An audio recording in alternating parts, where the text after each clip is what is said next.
Now, yesterday, you know what took place. It was the sixth, well, it was the 60-year anniversary of when the late great Wilt Chamberlain, uh, former Philadelphia Warriors, former Philadelphia 76ers, and former Los Angeles Lakers, the great Wilt Chamberlain, was able to put up 100 points in a single game. And I want to give a shout out to several people. I want to give a shout out to the brother of Cypress TV, aka Memphis. I want to give a shout out to the number one grinder, JT. Go sub to both of their channels. And I also want to give a shout out to True the King TV. Definitely go check his channel out too as well. Now, I mentioned them because for several reasons, and I'll touch on each one. Now, and also Luda Riders. Shout out to Luda Riders because they were on the stream. They was on the stream with me yesterday. What's up with the True Bike? And I see you in the building. Now,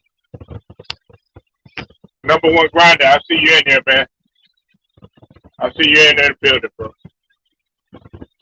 Make sure y'all go subscribe to that boy, number one grinder.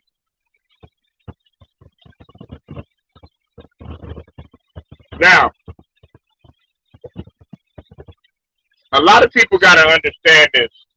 That when it comes to Wilt Chamberlain, much like several different people, I would say like Kevin Durant, guys like even and I know people don't agree, but even like with LeBron, even like Ralph Sampson,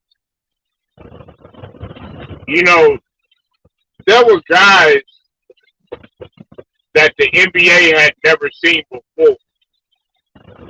There were guys that came along and they were amazed by the size, the athleticism, the power, also the finesse, as well as the physical gifts and the ability to do it all on the floor in terms of offense and defense. And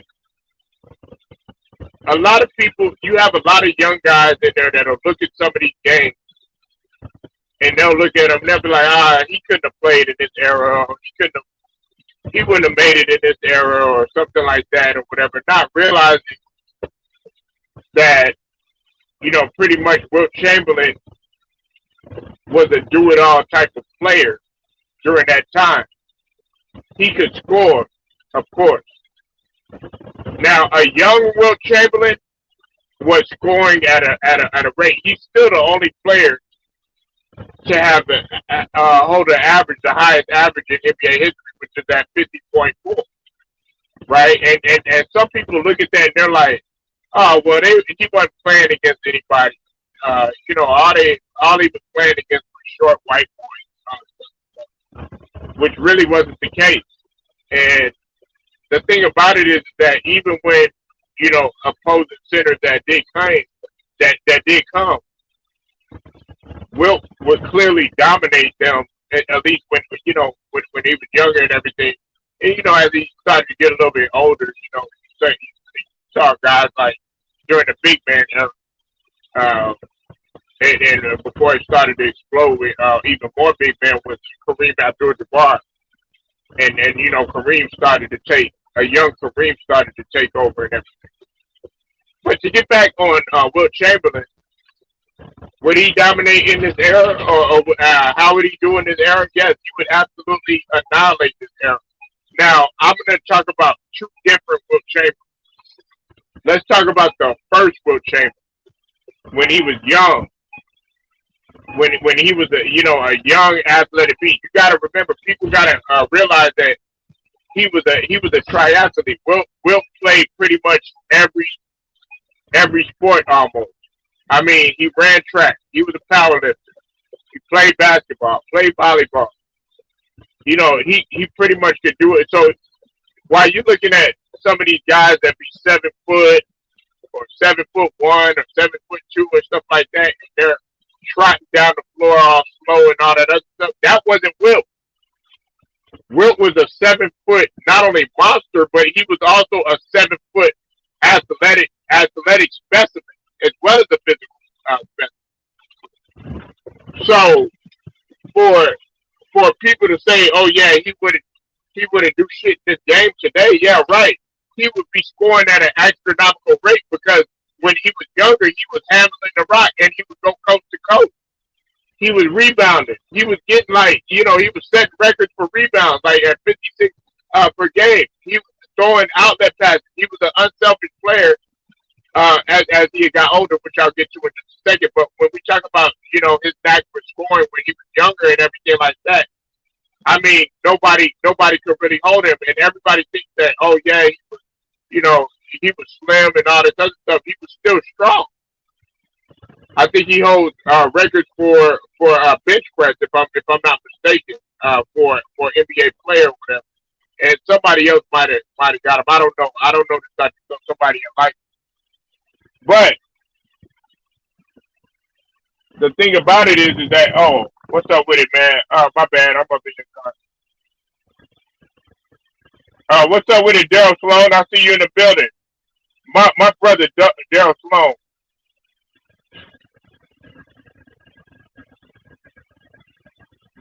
Okay, no problem. I haven't opened it up yet, Daryl. So just give me a minute. I'm still talking. And then I'll let everybody in here in a minute. Okay. Um, you know, gotta let me get it out first. Now,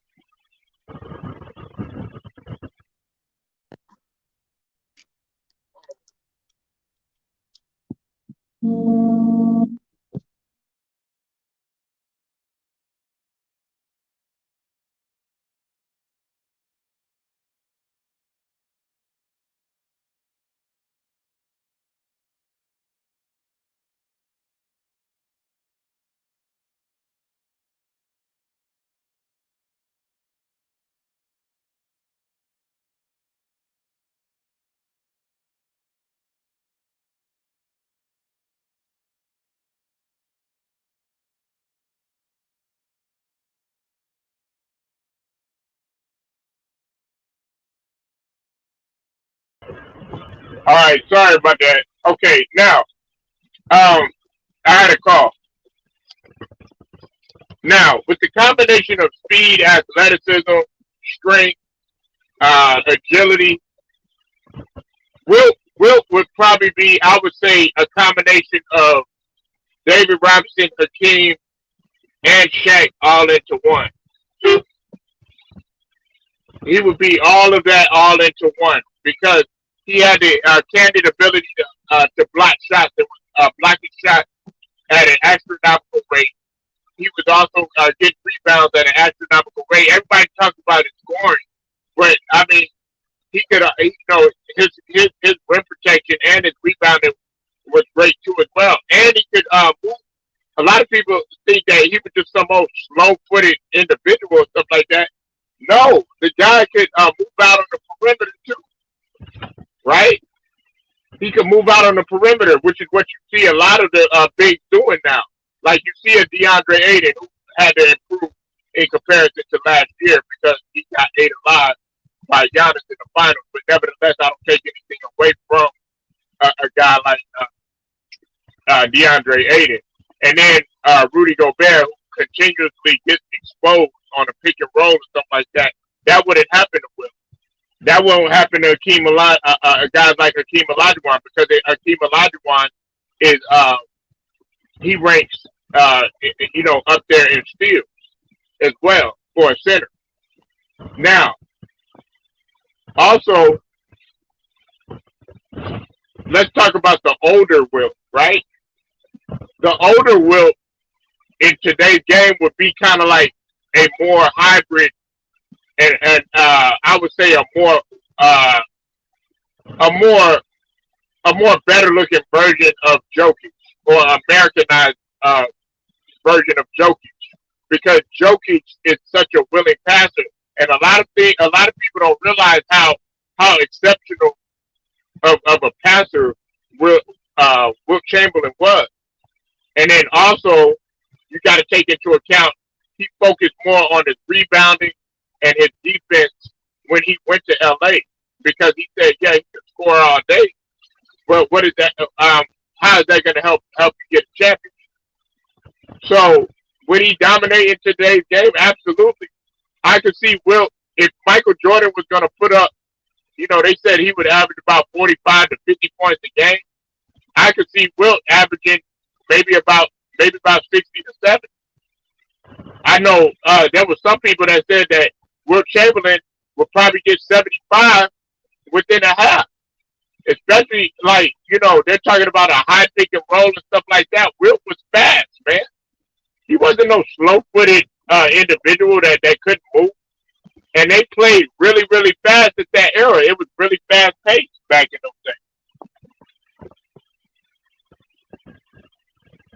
So I'm gonna open it up. Uh, Now when we're up here, let's try to stay on topic. I want to stay on topic. And listen, I'm gonna tell you like this. This is in dedication to Will. If you don't have nothing to say, and you feel like, well, you just got like one or two words or something like that, man, please don't come up here. Because we're here to talk basketball, man. We're here to talk basketball, and we're here to talk about this guy. And let's try to stay on the topic or whatever. And then when we get it all out in the open, then we keep going. But if you really are passionate about a guy like Wilt or about the game, about basketball or something like that, well, I need you to go ahead and get up there and say something about it.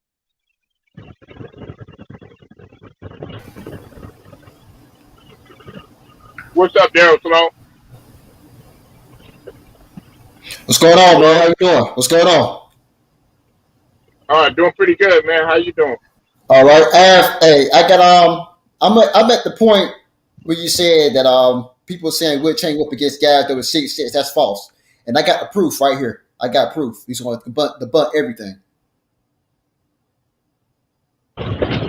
You see what I'm saying? I got the whole list from when he came in the NBA. From guys that when he came in the NBA in 1959, 1960 through 1973. I got the whole list. The guys that was 6'11" or taller from 1960 to 1973.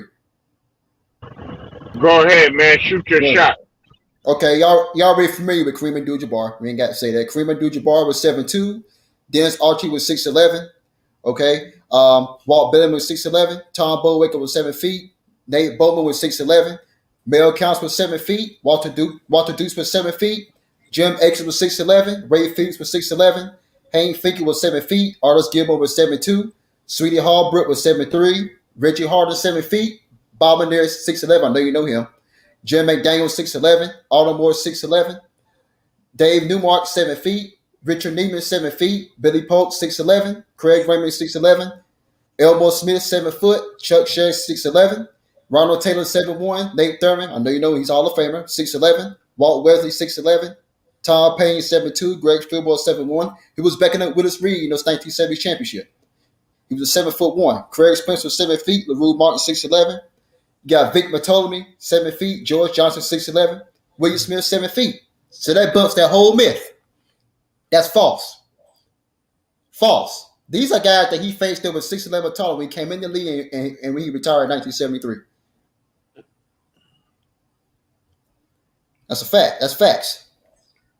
And on top of that, I got that he went up against 12 Hall of Famers at center. And 6 of those Hall of Famers at center he went up against. I mean, basketball is not a one-on-one game. I'm going to talk about the Hall of Famers. at the center position that he went up against was 12. 6 of those guys won MVPs. You got Bill Russell, Nate Thurman, Walt Bellamy, Willis Reed, Wes Unseld, Bob Manier, Dave Cowens, Kareem Abdul-Jabbar, Artis Gilmore, Zim Obidi, Bob McAdoo, Evan Hayes. The ones that won MVPs was Bill Russell. You got Willis Reed, Wes Unseld, which is the second player in the history of the game to win MVP and Rookie Year the same season. You got Dave Cowens, Kareem Abdul-Jabbar, and Bob McAdoo. So 6 of those guys, what people don't tell you, if people don't do their research, 6 of those guys won MVPs at his position. The only guy in the history of the game that went up against multiple Hall of Famers in their position is Kareem Abdul-Jabbar. Kareem Abdul-Jabbar went up against 18 Hall of Famers at center. 18. There's nobody that had more competition at their position, particularly at their position, than Kareem Abdul-Jabbar. What I mean by that, I mean Hall of Famers. Hall of Famers at that position. What they don't tell you, what else they don't tell you about Wilt, is he an athlete. The man got a 40-inch vertical leap. It's on Google. I looked it up. And the man ran a 4.6 at 290 pounds. LeBron James ran a 4.4. He's only 2 seconds slower than LeBron James. Jordan ran a 4.3. Chamberlain, so that means Chamberlain is 3.5 seconds slower than Michael Jordan. Everything they tell you, people. Well, here's the thing. Polo talk. When people say stuff, they don't bother to do no evidence. They don't bother to look up anything. They don't bother to do none of that stuff. They expect for you to just say stuff about certain players in certain eras, and expect you to just roll with it. If you ever ask anybody about anybody that played in 67s or whatever era, whatever it is, about a player, when you ask them to provide evidence, they can't do it. That's some of the. Oh, hold on, can you hear me? Hello? Yeah, I can hear you, man. Yeah, Keep on cooking, man. Okay, that's if you ask them to provide any type of evidence. Now, I'm not saying that you can prove everything. I'm not saying that. But some things you can prove. When you ask them to look up evidence about a specific player or era, they can't do it. For example, if they say that Wilt Chamberlain whooped against guy that's 6'6", okay, that's fine. You can say it, but can you prove it? That's the main thing. Hey, brother Daryl, sorry, man. I can hear you, man. Keep on cooking, brother. Go ahead, man. You got the floor, man. Okay, yeah. So you can say it, but you can't prove it. That's 2 different things. And when you ask them to prove something, which you are able to prove it, they're just lazy. They don't want to look up evidence. They don't know what they're talking about. They can't do it. See, I went over every player that Wilt Chamberlain faced that was 6'11" or taller. Now, all those guys are Hall of Famers. I'm going to specifically focus on the guys that were 6'11" or taller. The evidence is online. With all this technology and everything, there should be no excuse to be lying. No excuse. Now, again, I'm not saying you can prove everything. I'm not saying that. But that right there, the evidence is online. And you can't prove it. They're just too lazy to do the research. Mm-hmm. That's all there is to it. Okay. Nah, that's facts. So that's false. Uh-huh. That's facts, Daryl. Man, thank you for coming in, brothers, man. And I gotta ask you, man, what took you so long to come in here, man, so we can pick your brain, the basketball. I'm still wondering. For those of y'all that don't know, brother Daryl's supposed to be on the brother from another mother, True Raw for TV, man, and he's a supporter just like I am. Hey, Daryl, we've been with True Raw since he was Big Mike so well. So, I've been with with his channel for a long time. But yeah, definitely, this guy right here, man. Hopefully you stay on, man. I hope you don't drop off because I got somebody else that want to give his opinion. And then after that, man, it's a free. But are you yeah, stay with the too raw for TV. Holly, too raw for TV. Always when you get into his video intro, he's always recommend your channel, man. For a lot of people, he always recommend your channel, man. right, I no doubt. appreciate it. No doubt, man. And we got the number one grinder in here, JT, man. Who he knows about the old school just like you and myself, guys like Two Rock, guys like Nick, guys like LBC, everybody. Man, number one grinder, man. What you got on with I said that in a nutshell, when you have a player like the late great Will Chamberlain, when they had to open up the court, that they had to revolutionize the game, that means you're doing something. And I think that quite a few people fail to understand that. To do Hold on. I got a phone call, guys. I'm sorry. I'm putting me on mute. Hold on.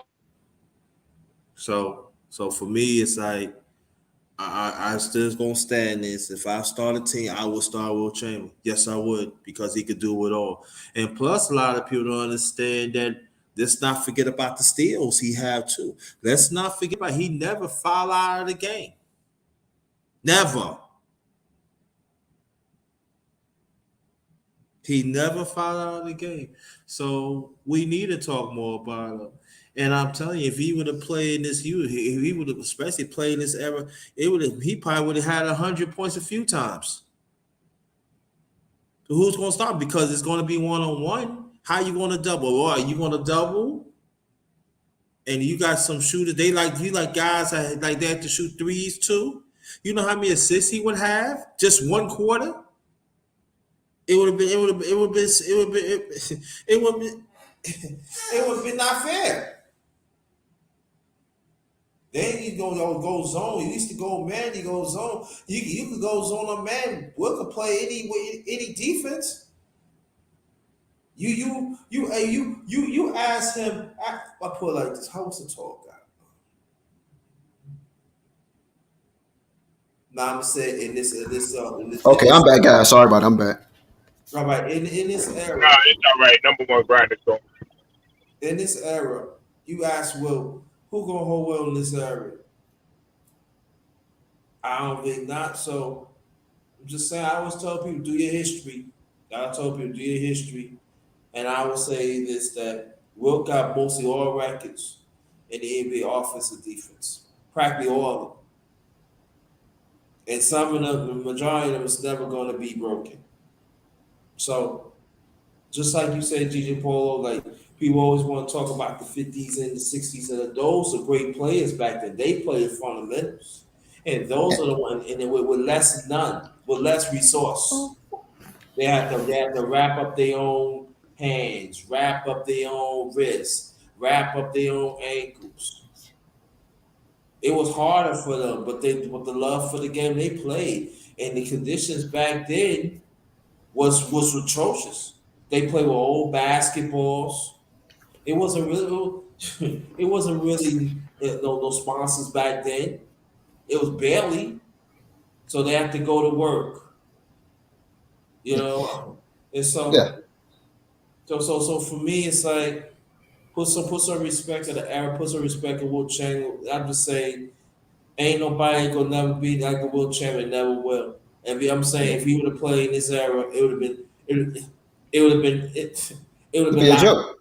But see, and the thing is, listen, at the Hall of Famers that I listed, that he went up against at the center position, I don't think nobody's gonna guard him. Now I'm not saying that Dave Sanders is not good, but if you look at his competition, as far as the players that he faced at his position, there's nobody gonna really guard him.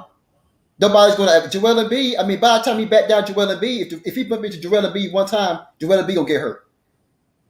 Fragile, man. I mean, I told about at the center position, he's fragile. Joel Embiid can't have any played 70 games. You see what I'm saying? If you look at the center position, if you talk about as far as the whole package, yeah, skill sets, you got Nikola Jokic. He might be maybe the best center in the league. Good job, but he can't play defense. He's not a great defender. You see what I'm saying? So if you talk about Karl-Anthony Towns, come on, man, please. Rudy Gobert, he's supposed to be a defensive standard. Come on now. You see what I'm Yeah, saying? So hey, brother Del I'm sorry, I hate to cut you off. Hate to cut y'all brothers off. Listen, you brought up a good point. I wanted to touch on Rudy Gobert because check this out. See, Wilt Chamberlain, when you talk about a high pick and roll and defending, he wouldn't get exposed in that situation. But Rudy Gobert continues to get exposed. So I'm glad you brought that up. Go ahead, brother. Yeah, because you got to understand one thing that then too is all about fundamentals. A lot of these players they do not have fundamentals. You can have a skill set all day, but if you don't have the fundamentals, you ain't nothing. If you look at like all of the past, if you think about the past Hall of Famers, I'm talking about centers now. They have fundamentals, and then we ain't talking about the ones in the 50s. I'm talking about the lost era.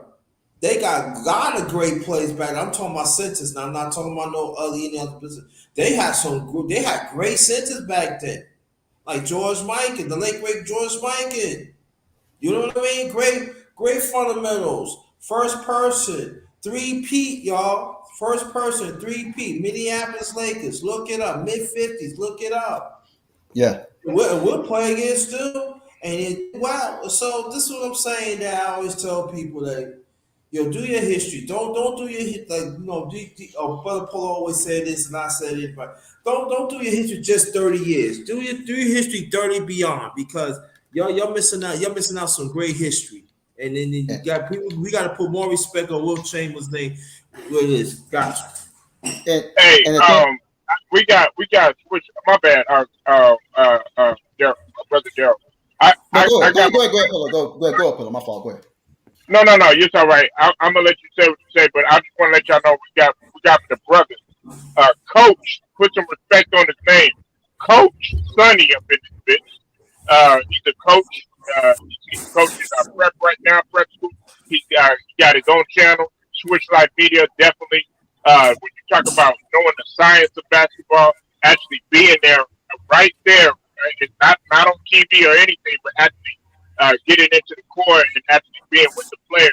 We got somebody that's gonna be able to chop it up and talk basketball with us. So Switch Life, man, what's up with it, man? What up, Hey, Coach?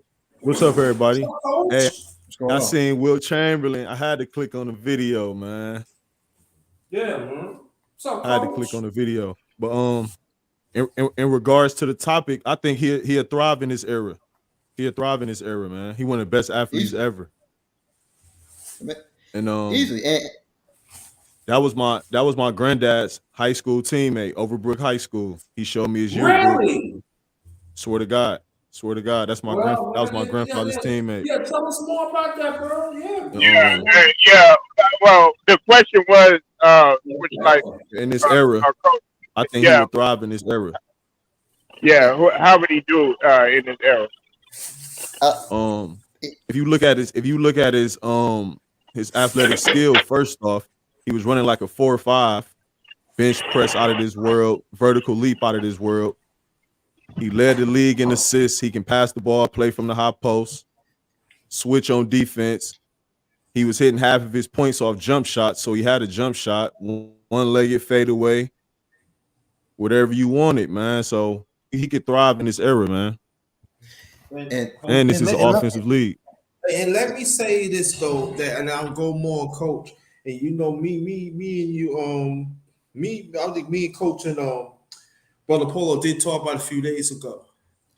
Whatever you asked Will Chamberlain to do, he did it better.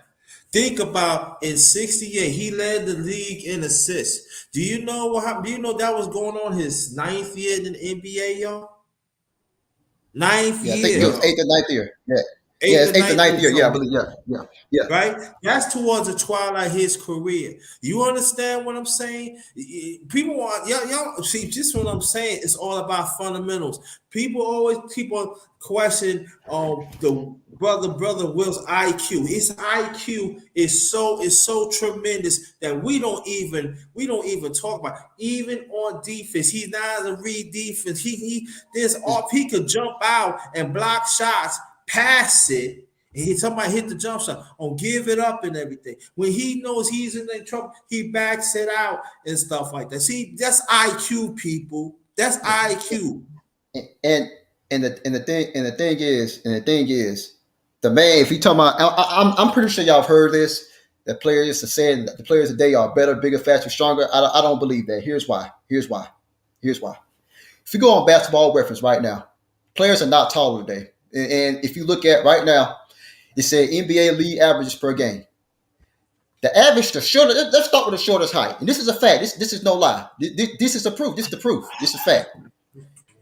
If you look on Basketball Reference, the shortest year in NBA history, the shortest year, the average height for a player is 6'4". Okay, today is 6'6", 2 inches. So this so-called evolution they talk about is false. You mean tell me between 70-something years in the NBA, it's just 6'6"? And then at the same time, what they don't tell you is that they measure players with their shoes on. So they give you 1.5 inches, maybe 2 inches. That's one thing they don't tell you. So the players today, the tallest player in the history of the game was probably Manute Bol. Am I correct? Or George Mirasan, is that correct? It's George Mirasan. George Mirasan, 7'7". Okay. There's been no player in the NBA that has surpassed his height since then. No player. There's been no player that has surpassed his height since then. No player at all. So the players are not getting taller. This is what happens when people don't do evidence. They throw out anything and expect for you to roll with it. And then when you show them evidence in their face, they're going to act like, oh no, that's not true. No. You see what I'm saying? So the tallest year in the history of the game back then. 7 feet. Yeah, but see, if you look at average, it's just 6'6". The tallest year in the history of the game is 6'7". It haven't got no bigger. Actually, in 2017, 2018, it was 6'7". Now the height went down. Actually, it went down. So the players are not getting taller. Right. They're not. Right. If that's the case, if evolution was so great, if the evolution would go so great, there'd be players that's 8 feet now. If that's the case, you see what I'm saying? So the NBA existed since 1946. Why is there a player that's 8 feet? Evolution is not as big as people think it is. It's not. Yeah. That's all I have to say about that one. Yeah, man. Wilt Chamberlain can do everything on that court, man. Oh yeah, of course. He had no weakness as far as his of course free throws, but film, man. Yeah, but everything that you need out of a center, and a little bit of what you need outside of a center, that what he should be doing, but he led lead in the six. He had everything you need as a center. Everything. Yep, the man averaged 46 minutes in his career. There's been no player. There's 49 minutes. Yeah, and then and that was including overtime. The man averaged 46 minutes in his career. Nobody can do that. Nobody hasn't done that. Nobody. And I think they said he never got thrown out of a game either. But he never fouled out for sure. He never fouled out. Never fouled out. The man averaged 46 minutes in his career. Nobody hasn't done that, man. Nobody hasn't done that. There's nobody today. They don't have the durability. Exactly. Durability is very important, man. It's very important. Even a guy like LeBron couldn't do that when he was 25. In the highest year, LeBron James averaged like 43, 44 minutes. That was Wilt, like 42, 43 minutes. That was Wilt's lowest at his lowest. Yeah. People don't do research, man. People don't do research. You know, so if you ask anybody with evidence, they can't. I'm sorry, go ahead. My fault, man. No, I wasn't saying nothing. Go ahead, bro. Yeah, but that's what I'm saying. I mean, it's the evidence is there. The evidence is there, but people won't be just too lazy to look it up. See what I'm saying? So I just want to touch on that. No, you got a good point. And another thing that I want people, hey, can y'all hear me okay? Perfect. Go ahead. Okay. Now, another thing that we also got to understand, man, is that Sonny and even you, brother Daryl, and myself and JT, that pick and roll aspect is very important because Sonny, I'll go to you for instance. Like you see how Rudy Gobert continuously, after they figured out that Rudy Gobert can't move especially in a high pick and roll, they keep attacking it. Now Utah got the win last night and everything, but that's going to be a weakness that's constantly exploited.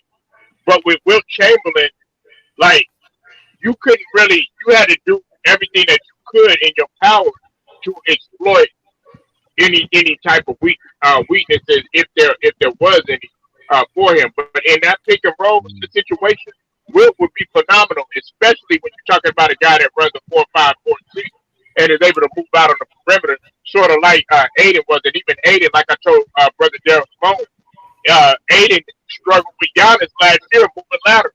What do y'all think about that? Well, there's a guy like Rudy Gobert that was better than Rudy Gobert that played in the 60s. His name is Nate Thurman.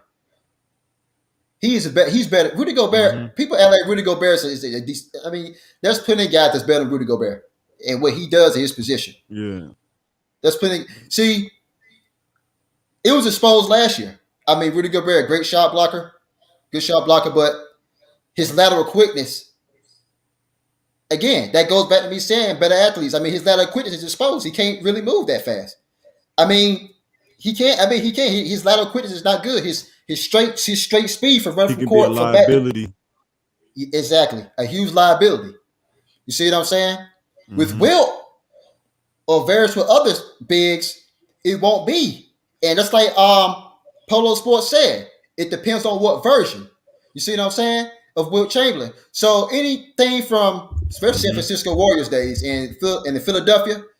Oh man, he won't get exposed because his lateral quickness is great. Yeah, his lateral quickness is great. So he know how to recover, and he's long, and he got a 7'8" wingspan, and he's long. Because brother Daryl, slow, not to cut you off, and to piggyback off of what you're saying, you too, Sonny, and brother JT. The thing about it is that guess what he was last year? Gobert. He was the defensive player of the year. Yeah, but you didn't see Giannis getting exposed. Giannis maybe got exposed maybe a handful of times, but he played absolutely phenomenal in that final because Giannis was all over the floor. Exactly. And the thing about it is to be a big for Giannis, to be a big that can run the floor, that's very, very valuable because a lot of people tend to think as far as power forward to center, bigs is all big is all slow. No. Giannis is a different breed, man. He's a different breed. He's all over the floor. He got perimeter. He got inside, outside, and half court sets. That's always a valuable set on any team. Or if you're picking the player, it's always a valuable set on any side of the ball. People talk about offense, but you can't overlook defense. You see what I'm saying? You got to be able to, I'm not saying you're going to stop everybody, but you've got to be able to contest shots. You got to be able to limit what people can do on the inside and outside. And that's where Giannis is very, very. Be honest with you, I think Giannis' defense is better than his offense. To me, you see what I'm saying? I know y'all. And a motherfucker like brother Daryl, a motherfucker like Charles Oakley, which is trying to sell a book and shit, gonna sit up there and say that Giannis could come off the bench, Sonny. Oh man, you got to be, yeah. You got to be kidding me. Fuck out of here. Chris McGrady. Isaiah Thomas got on his ass. Isaiah Thomas got on his ass. Yeah, Trace McGrady. He said y'all couldn't stop Ralph Sampson. How y'all gonna stop Giannis? Exactly. The only reason why Ralph Sampson didn't have the career that he was supposed to have because he got hurt. But dude was a unicorn. Oh yeah, man, absolutely, man. Tracy McGrady, man. I mean, look, man. He's a great player, but I mean, listen, man. What he said about Giannis. Go ahead, do it. Don't do it, Joe. I know he's gonna say. Look, man. Look. Now, I don't know if Tracy McGrady bitter. I don't know if Tracy McGrady's bitter because he couldn't get out the first round. You see what Uh-huh. I'm saying? I mean, you see what I'm saying? I mean, I'm sure it's not his fault that he couldn't stay healthy. I'm sure it's not his fault that he couldn't elevate his team. He got at least the first round. You see what I'm saying? But I don't know if he's bitter about that. But like I said, Trace McGrady is no Giannis, man. The only thing Trace McGrady does is shoot. His shoot jumpers Um, better. Which I'm starting to question that because he didn't shoot a high percentage in his I, career. I'm I starting to thought question that. I thought you were going to say, Brother Dale Slow, he should have been in a Hall of Fame. He should have been I'm not. I'm not gonna go that. Yeah, I'm not gonna go that far, man. I ain't gonna go that far. I ain't gonna go that far. You see what I'm saying? No, I ain't gonna do that. Not first ballot. First ballot. That's suspect. Yeah, first ballot. Yeah, I don't think he. But you know, man, well, he's in now. I'm glad he's in. Um, like I said, I don't think Trace McGrady should be saying anything to be honest with you. But like I said, he has his opinion, but that's terrible. Um, like I said, get back to the defense. I think Giannis shouldn't have went over Rudy Gobert. Giannis might win this year because he's so valuable what he does, especially on defensive end. Because nobody barely expect a big man, a guy that's 6'11", is 240 something pounds, to be out there on the perimeter guarding point guards, guarding guys that can handle the ball. Well, You see what I'm saying? this year, up until he got hurt, I had Draymond Green. He was getting back at that defensive player of the year level because he was doing phenomenal, and they're going to need Draymond Green if they want to even have a chance at a championship, much less a big man. And I also, but now my defensive player that I have right now is Mikael Bridges. I also got Matisse Thybulle, Philly Sixers. And Oh yeah. my third, I would have to probably put somewhere along the lines of Cam Johnson. But I mean, you could go Giannis too. But I'm looking at Mikael Bridges. Mikael Bridges has just been all over the Oh yeah. Oh yeah. Oh yeah. They're gonna make. There's no doubt they're gonna make our NBA defensive first team. There's no doubt about that. There's no doubt about that. But yeah, people look at scoring, but people just don't. People always ignore the other side of the ball. There's plenty of scores in the history of the game, but people don't ever talk about what people can do on defense, and that's a problem because people growing up now they think it's all about scoring, all about offense. You see what I'm saying? But they know the other side of the ball. You see what I'm saying? That's not good. I mean, basketball is 50-50, offense and defense. floor. Man, that's facts. And listen, who said it? Who said it perfect? I'm a Udoka. I'm a Udoka. Now you see the way that Boston is playing, right? And you see that Right. how he sped up the pace. And he said, the reporter, he said the best defense makes an even superb offense. And he couldn't even said it best because now he got guys like Jason Tatum focusing on his defense, which he wasn't doing at the beginning of his career. Jalen Brown's always focused on his defense, and also Marcus Smart. He's always been an elite 3-and-D guy. And then you got a guy like White who came over there and kind of superseded those expectations for Boston. And now look at them, brother Derek Sloan.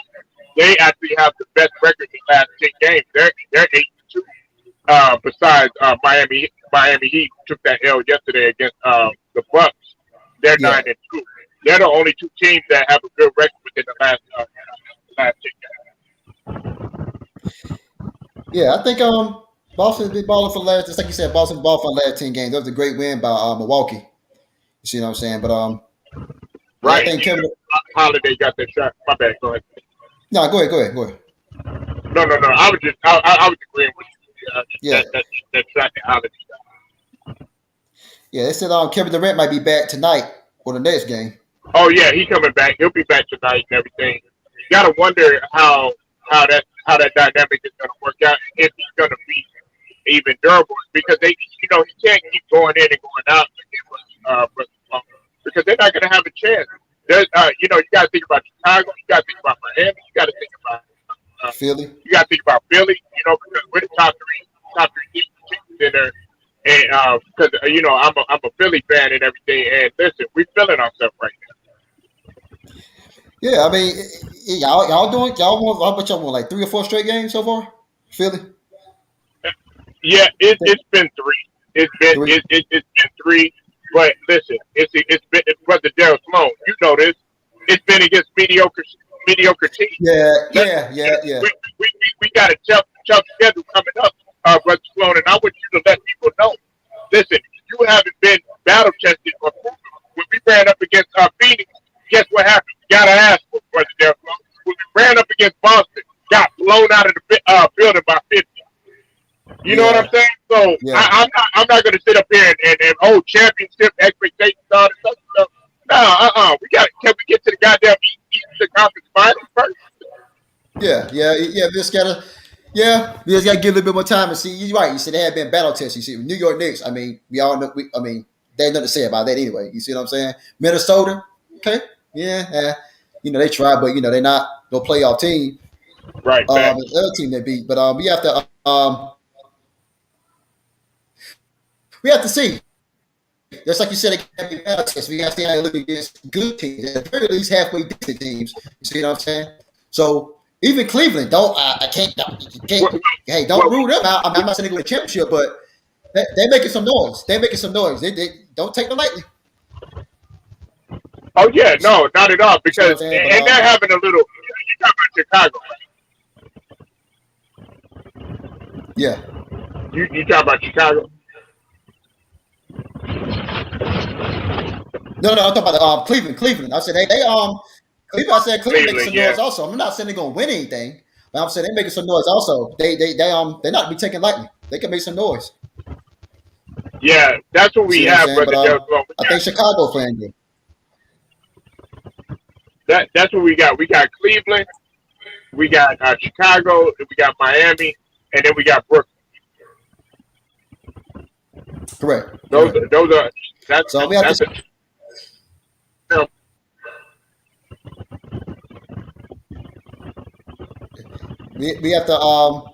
we have to see what time go on. I mean, I like Philly. We have to see what time go on. We'll see what they do against the teams, against the very good teams. We see how it play out.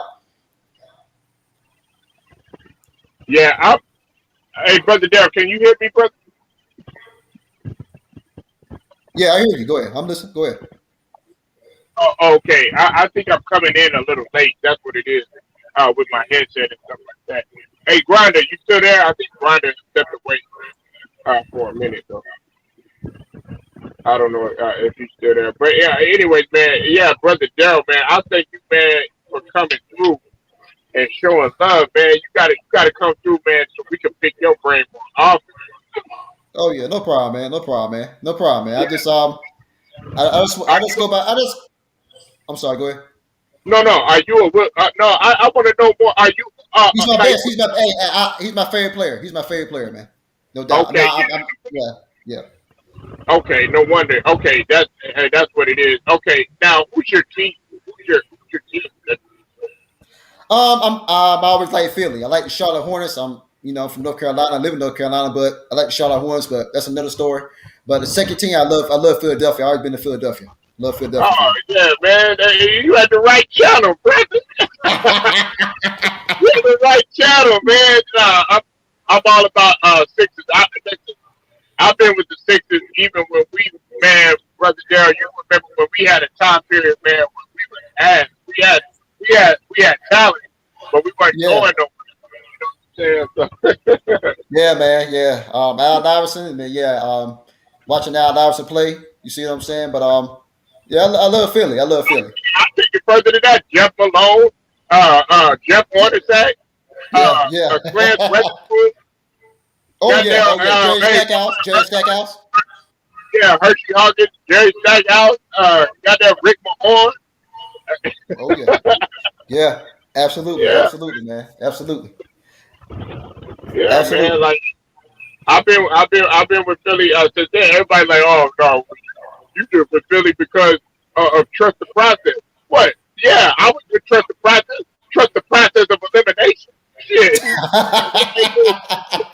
remember that down slow, man? Man. Brett Brown and them, man. I was like, God damn, man, when we gonna turn the corner? Yeah, man. Yeah, it's bad. It was bad, man. I didn't. With Joel Embiid, I was excited, but when Joel Embiid got drafted, but those two, he's supposed to be number one, but he had got hurt, but his knee. But like I said, those 2 years, man, I'm like, man, I don't know if he's gonna pan out, But I'm glad he got healthy though. You see what I'm saying? Oh. So I think true, Mike. So brother Darryl, you got a channel. Yeah, I have a channel. I have a channel. Correct. Okay, that's what. Okay, what's the is it just what's the name of your channel? Oh, that's my name. What you see up there? That's my name. That's my name of my channel. Okay, I'll tell Daryl you what. Sloan. Yes, sir. Put your link in the chat so everybody can go through that. And every time you come through, I like to shout people out, especially with the LGBT.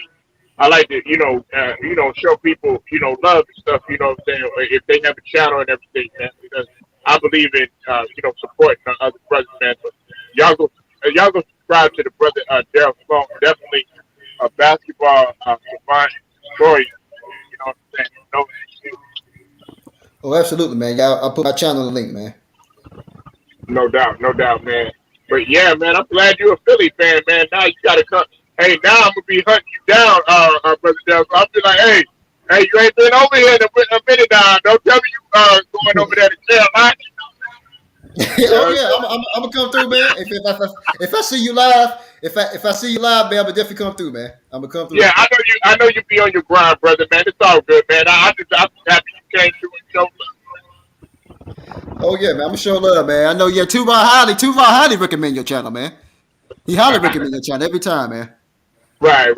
Yeah, look, I just try to bring an element, man. Because over here, brother Delphine, I'm not gonna keep you, man. I know you're busy and everything, but man, they all this fabricated stuff that they put on, like yesterday, I was so upset, brother Daryl, because of this. They barely even talked about Wilt's 60th anniversary of 100-point game. Instead, it was outshined by a motherfucker like James Harden. It's sad. It's sad, man. It's sad. Hey Polo, It's sad, man. It's sad.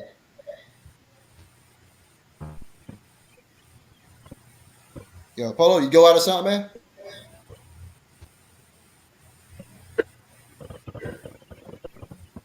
I'm here. Can you hear me? Okay, I hear you now. Yeah, it's sad. It's sad because it was an anniversary, but it's sad though, man, because nobody failed to recognize it, man. But it happened. But it's sad. But it's see, they say the NBA is a family, but you gotta recognize everything, man. And it's terrible. Nobody don't never talk about that. It's bad. It's bad. And it's a disgrace. It's a disgrace to the people that came, to the superstar that came before the current stars. You see what I'm saying? Right. It's a disgrace. I don't like it, man. I don't like it. I don't like it. Right. But It's a hey, disgrace, man. that's what we're here for. That's why we got guys like you and brother True myself, guys like LBC, Chicken, everybody, man. We here to let people know, okay, yes, we can talk about our present, but we got to know the history, because if you laid the facts about what Chamberlain, some of these youngsters, the Del Toro, they would be looking at some of these other guys like today. It's like, man, y'all guys are a joke compared to women. But see, yeah, they can say that, but they can't. Yeah, but they can say, but they can't prove it.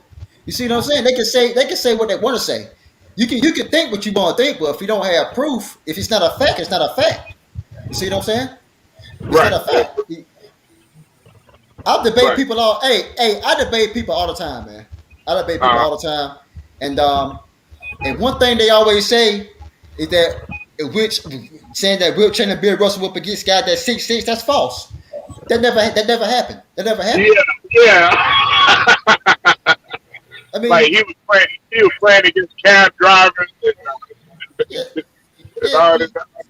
so I mean, and then when you ask Polo, if you ask anybody to prove that, they can't do it. I say, man, I ain't looking at that up, man. I ain't looking at that up. Right. You But don't you know. bring facts to the table.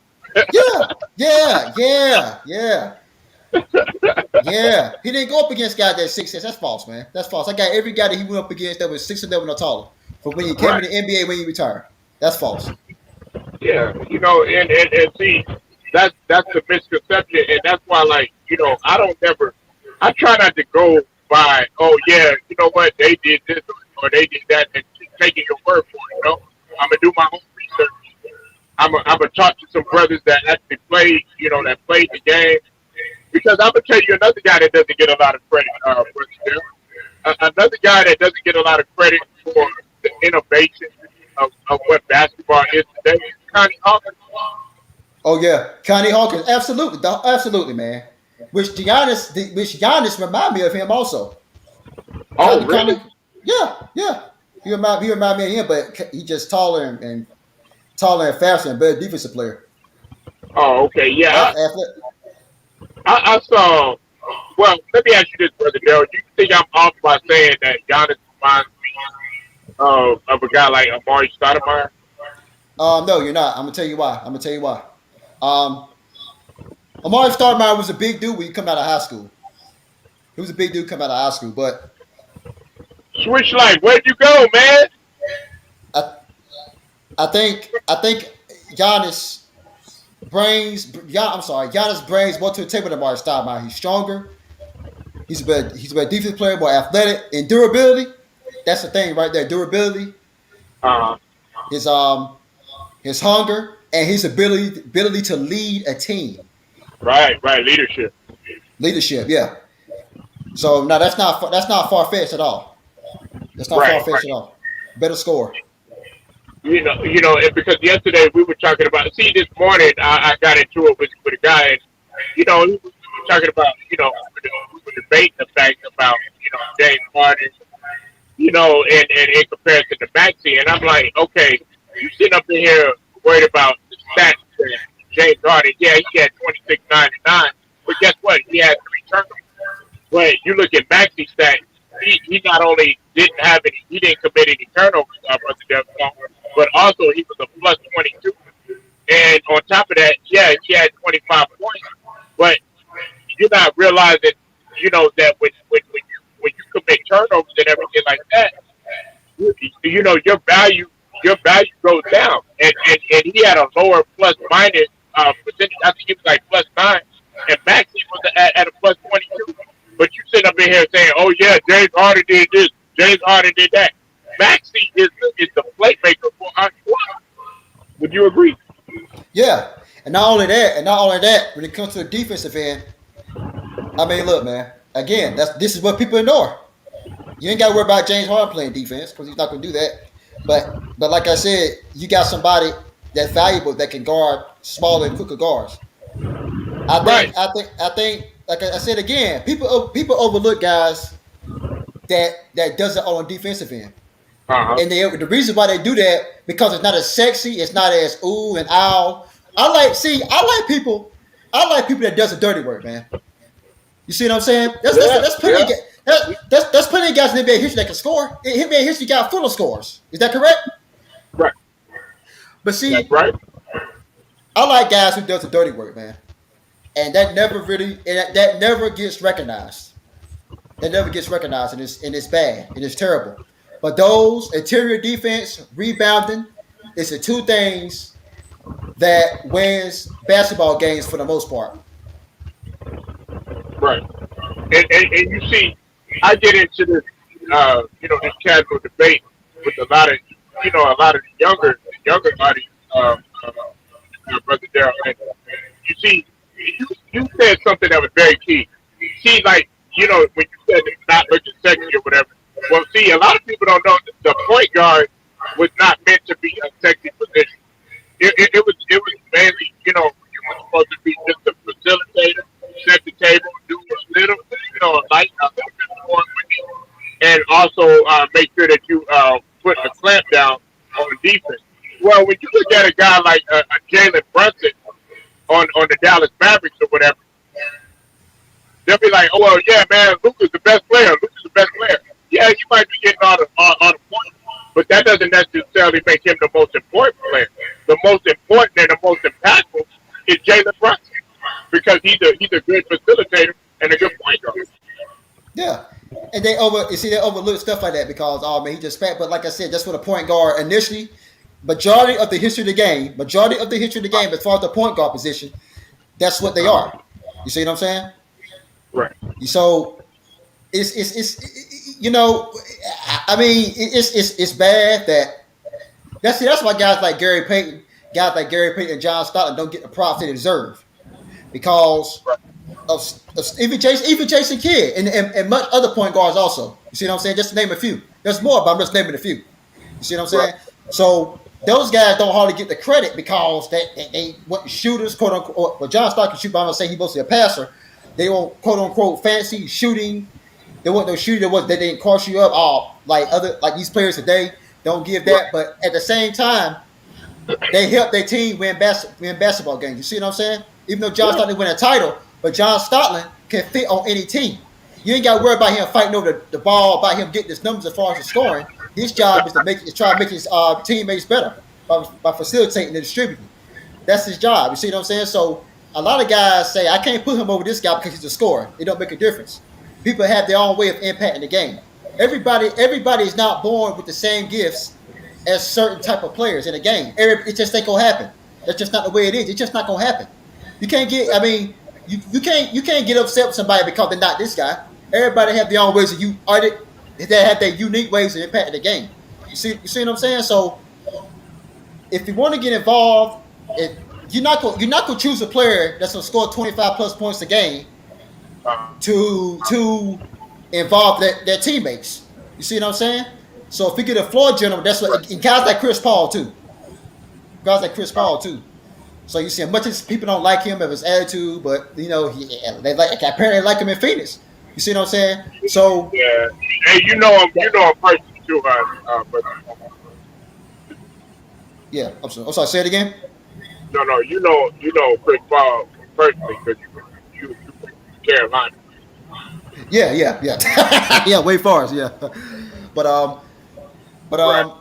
you see what I'm saying? So guys like that, they need to get recognized. You see what I'm saying? I think it's easier to build a team around guys that's past first point guards than anything. You see what I'm saying? But to me, you see what I'm saying? But me too. Yeah. So a lot of people just go by scoring. You see what I'm saying? As if it's just one aspect of the game. So they'll normally say you got to score more points than the other team. You got to score to win. Well, yeah, that's good, but you got to rebound, play defense too. You got to stop points also. So they left that out. Right. You think the Lakers are going to turn it around, Brother Sloan? No, sir. I don't think they're gonna make the play-in tournament. Oh man. I don't think they're gonna make the play-in tournament. I mean, listen. I was thinking maybe they will at least make the playoffs, and I think maybe they have a last chance to win a championship. I don't know how it's gonna go. I was saying from the beginning of the season, I don't know how it's gonna go. You have to see how it plays out. The big names they have a lot of big names on that team. You know, but with that roster, as far as the stars, you see what I'm saying? They should win a championship. But at the end of the day, you got to play the game to find out. Yeah, because LeBron said he ain't giving up. So he said he ain't giving up. Yeah. Hey, well, he can say that, but I mean, look, they shouldn't be in this position at all. To me, they shouldn't even be in a position at all. To be honest with you. Right, because brother Sloan, I think you need to let people know that the 68-69 Boston Celtics, they were old as hell. They still got it done. That the average age was 30.5. I think the average age on the Dallas Mavericks was like 31, if I'm not. And then the average, what's it called, the San Antonio Spurs, they were old, still got it done. Yeah, 2011. 2011. Dallas Mavericks, right? You said 2011 Dallas. Yeah. Oh yeah. Jason Kidd. Jason Terry. Yeah. Yeah. So it's crazy. It's crazy. I mean, look. LeBron James did bring a title to LA. I already know it. People in the chat room might end up saying it's a bubble championship. That's fair. That's fair enough. Unusual circumstances. I understand that. Man, but I'm not gonna minimize that. He brought a championship, but I have to I think that's the last of it. You see what I'm saying? Anthony Davis. I mean, great player, but he keep getting hurt. He's not dependable. He's not durable. Yeah, you can't depend on him. He's done. Listen, part of that goes back to your whole point, brother Sloan, about what you made about Wilt Chamberlain. You talk about 46 minutes. Dog, can you imagine AD? He wouldn't even be able to play the next game if he had to play that insane amount of minutes.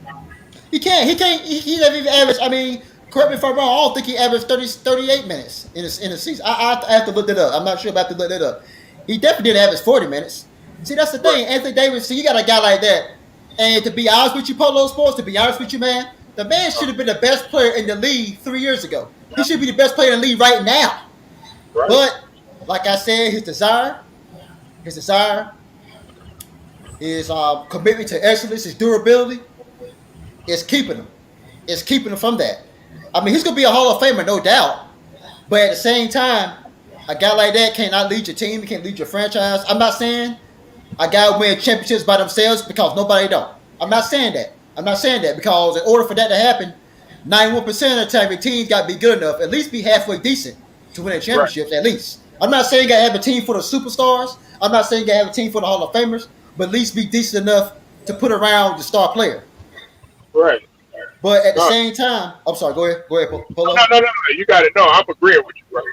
But at the same time, Anthony Davis, I don't think he's gonna be the best player on the championship team, man.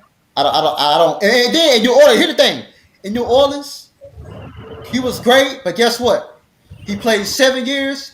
He missed the playoffs 5 times. He only been to the playoffs twice. And didn't go until DeMarcus Cousins came. Exactly. And Rondo. That's facts, man. Yeah, that's a fact. They don't talk about that. See, but I mean, hey, I believe they're done. But it's like I said, the season is still continuing. But from here, I don't think they're going. I don't think they can't. I don't think they're going to turn anything around, man. I'll be honest with you. Trade deadline is gone. Can't make no moves. They gave up their future for LeBron James. I mean, I just think they're done. There's nothing else they can do. I mean, they brought James, helped bring a championship there. I think they're going to do it. But other than that, that's it. I don't think they're going anywhere. They'll try to minimize. They'll minimize the championship about the Spurs versus the Long, but they don't say nothing about the bubble championship or pandemic championship or whatever. But see, Polo. But see, the thing is, that was the league issue. But at the same time, if you're gonna minimize LeBron James, if you're gonna, let me say this. If you're going to minimize the championship with the Spurs won from 1998, 1999, you got to do the same thing with LeBron James. You got to do the same thing with the Lakers. Anthony Davis, you got to do the same thing with that. You see what I'm saying? It go. You can't have it one way. It goes both ways. You see what I'm saying? Or a lot of people don't know it. The 2011-2012 stoppage. They played so many games that they played 60-something games. Why don't they minimize that? Why they talk about the Spurs championship in 1999? Why don't they do that? Right, and they minimize, and you know what else they minimize it too, Brother Sloan, and I know you know this. They minimize Giannis' championship. Oh yeah, well, man. Yeah. And I mean, if Kyrie wasn't hurt, and if Harden wasn't hurt, and if LeBron, AG wasn't hurt, and Lakers wasn't hurt, and all this other stuff, I'm like, look, man, get a man that just do. Giannis got hurt. He hyperextended his knee and came back in the game. I thought he broke his leg, but he came back like in a game or two. The man came back and jumped a 50 piece in the last game where they beat Phoenix. The man got hurt. I mean, see, y'all said nothing to do with that. It just happens. You see what I'm saying? It ain't like, hey Polo, guess what? It ain't like the league or the fans is gonna ask Adam Silver to go back and replay the NBA Finals between the Suns and the Milwaukee Bucks because certain players were hurt, and then they're gonna go back and play the Eastern Conference semifinals between the Brooklyn Nets and the Milwaukee Bucks. If they're really serious about it, that's not gonna happen. You know they're gonna do that. I mean, they earned it. The Bucks earned their championship. They earned it, and they have every right to be champions. They earned it. They have nothing to do with that. You can sit there and say Kevin Durant's toe was on the three, was on a little bit more on a 3-pointer for the 2. It don't make a difference. You lost. You see what I'm saying? Right. You lost. Take the loss like a man. You lost. You see what I'm saying? So don't make excuses. You lost. You see what I'm saying? Yeah. Because I'm like this. You still, at the end of the day, they still had to go out there and execute. Exactly. You still have to go out there and execute. You still have to play the game. Everybody thinks that the NBA is also easy. Man, listen, you're going to miss shots. You're going to miss reads. There's going to be times it's going know what I'm saying? They act like, oh yeah, they, you know, like they planned this or something like that. The NBA, let's just be honest, they didn't want Milwaukee to win the championship. They wanted LA. So exactly, man. But see, the thing about LA, I'm gonna tell you something about the Lakers. Uh-huh. They had an easy schedule for the like first 15 to 20 games, I believe, for the start of the season. I think they did. Right. But at the same time, listen, it's up. I mean, like I said, it's up to them. It's up for LA to win those games. You see what I'm saying? Like I said, they lost. The LA is not doing good. It's because of them. Everybody can't blame nobody else but them. It's because of them. You see what I'm saying? So at the end of the day, they didn't want Giannis to. They didn't want the Milwaukee Bucks to win a championship. But hey, that's just the circumstances. It was a great finals. They won. They earned it. At the end of the day, but see, you want to make excuses. But to be honest with you, the Milwaukee Bucks and the Brooklyn Nets, they were still even as far as matchups. They were still even. To be honest with you. You see what I'm saying? Even though the best players, two of the other best players, Kyrie and James Harden, even though they was out for most of those games, they still even matchup. They were still even, Yeah. and they still lost. You know? Right. I'm back. They act like, hey, what's up with it, grinder? Hey, yeah, we up here, but we still, brother Down Stone, he stayed on, man. I kept him here, man, because, you know, hey, brother JT is a historian himself. I got two historians. Yeah. What's up with it, Theo? I see you in the building. Yeah, Listen, but they gotta respect Milwaukee championship. And if Giannis does it again, man, that solidifies everything. Because you ain't got no excuses this year. Absolutely. It does. Absolutely. I hope they do it. You know, Polo Sports. Oh yeah, salute, Viking King. True King. Salute to you, man. True Viking. Salute to you, man. I hope Milwaukee Bucks do it again, Polo Sports. I'm gonna tell you why, man. I hope they do it again. I'm gonna tell you why. I don't want no excuses. I don't want no excuses, man. True Viking's a woman. I just want to let you know that. She's a woman. Yeah. Oh, okay. I'm sorry. I didn't know. I'm sorry. My fault. Because she gonna be like, hey, I'm a female. She gonna say it, but Yes, she is. Okay. All right. My fault too, Viking. No, you didn't know, man. It's all good. Go ahead, bro. Well, I want Milwaukee Bucks to win a championship again. I really do, because I'm gonna tell you why. They keep saying it's a fluke. It's a fluke. I just hope so. And I wonder what the excuse gonna be now. That's all I have to say about that, man. Okay.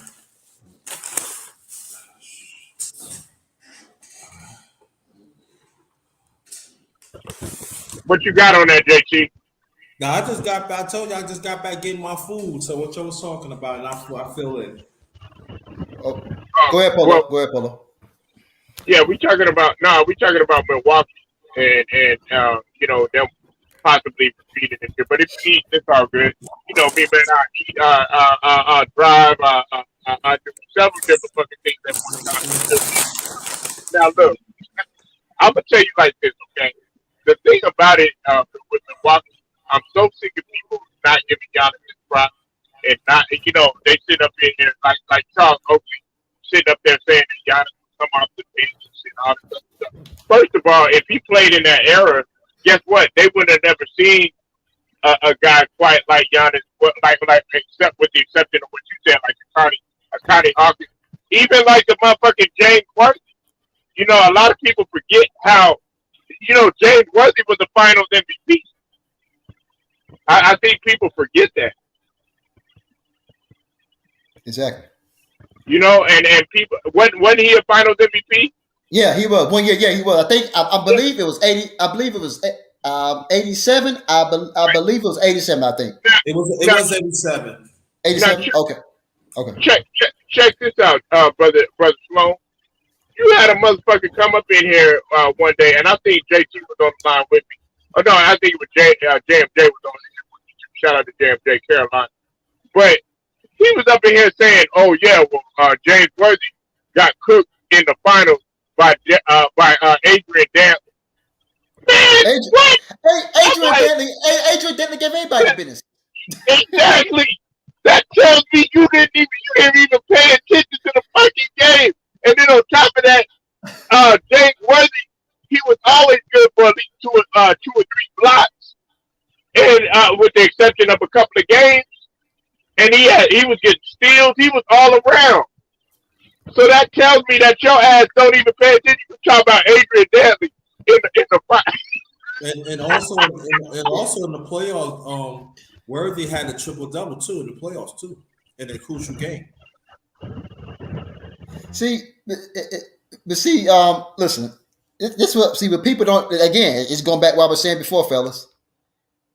When people don't do evidence, don't have no proof or anything. You see what I'm saying? That tells you right there. You know what they type of garbage they spew. So it's crazy. Yeah, it really is now. Yeah. Like I said, Adrian Dantley gave everybody the business. He was still he averaged 30 on just about everybody. See what I'm saying? Especially in his Utah years, he had 4 straight years averaging 30 points a game. And one year he was he don't play like so many games, like 20 something games. He got hurt for the rest of the year, but those 3 seasons he was averaging 30 plus. With a competitive NBA back then too. Yeah, absolutely. Absolutely. So he gave everybody business. So there's not an opponent that every Adrian Dantley will up against that he didn't score on, he didn't cook, especially his position. Adrian Dantley's not even the top 75. And it's sad. The man at 6'5" shot 54% from the field in his career. Career, y'all. No his 3 career. pointers. Yeah, barely took any threes. 54%. Very efficient. And his back to the basket game so unbelievable, and his ability to get to the line, not like James Harden, like really getting to the line, like like you're supposed to. Literally getting actual foul calls. Absolutely. It's sad. I mean, listen, I know it's a tough list for the top 75, and it's sad. It's sad because it's just like Dominique Wilkins. Just like Dominic Wilkins on the first top 50. I understand that's even tougher because it's never just the 50 players. And I'm glad he got on this one. But there's a lot of players I really believe that, or at least some players, that shouldn't have been on that list. Hell yeah. Go ahead, Dave. Let's name them. Damian Lillard is one of them. Okay. Adrian Dantley should have been up there. Alex English, Artis Gilmore, possibly Bob Lanier, Walt Bellamy. That's those guys. I think Anthony Davis should have been on that list. I mean, in terms of his talent, yeah, but I don't think he really accomplished as much as other players in the past. You can make an argument that Dwight Howard should have been up there because if it's accomplished, he's already at his prime. Number one, Dwight Howard. You see what I'm saying? So I think he's already is a complete product. You see what I'm saying? But I think, and there's many other guys too, but just to name a few, I think the 4 of those guys that should have been up there. AD don't belong. Say it again. AD don't belong. Anthony Davis don't belong. I agree. I agree, man. I agree. Fast. I agree. It's simply because of this. To me, those years, I think Klay Thompson maybe should have been up there. If he didn't, but the reason why he's not up there because of those 2 years he got hurt. I think that's why he's not up there. Those 2 years, 2 straight years he got hurt. I think that's the reason why. But even then, I think like I said, Adrian Dantley should have been up there. I really believe he should have been up there. It's like Alex English, Artis Gilmore, and a few other ones. They definitely should have been up there. Damian Lillard should have been up there. Also, Dan Issel. Say it again. Dan Issel. Dan Issel should have been up. Yeah, that's another one. Dan Issel, he should have been up there. But what about Dennis Johnson?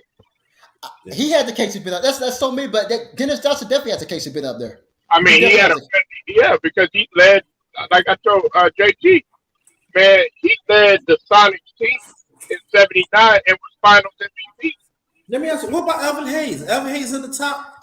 He's okay. Yeah, he definitely up there. Yeah, he's up there. He better be. Evan Hayes up there. He's in the 75. Oh, he better. Yeah, he's up there. He's up there. Top 75. He's up there. He's up there. But when I looked at that list, man, I'm like, man, you got to be kidding me. Dame Dollar.